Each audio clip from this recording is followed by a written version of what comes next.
Memory. It's the key to our identity. Without memory, we're nothing. It's who we are. Memory hackers. Right now.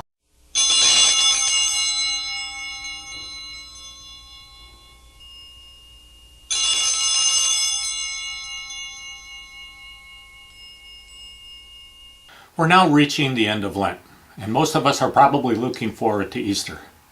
And not only will it mark the resurrection and the conquering of death of our Lord Jesus Christ, but we're probably also looking forward to indulging in whatever it is that we've given up for Lent. I know I have. And that's okay, because Easter is a celebration. It's a feast day.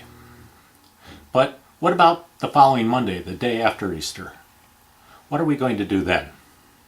So let's take a moment and ask ourselves, has our spirituality increased during Lent? And if it has, it's probably because we've given up certain things of the senses. St. John of the Cross tells us that if the soul rejects and denies that which we can receive through the senses, our souls remain in darkness and in emptiness. And this is part of the dark night of the soul. It isn't a dark night because we're having doubts or fears. It's a dark place because we're blinding ourselves to the bright lights and pleasures of the senses. And in doing this, we're clearing up all the clutter in our lives that have crowded out God. And by denying ourselves the things that we gave up during Lent, we made room for God.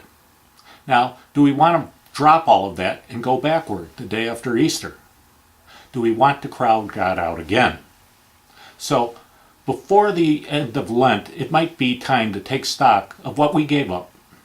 And many, perhaps most of the things that we gave up weren't really particularly necessary or even good for us in the first place.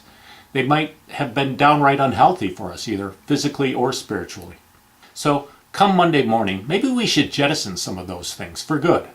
And with some distance, we might look back and we won't even miss those things. And if you haven't read the book, Ascent of Mount Carmel by St. John of the Cross, I encourage you to do so.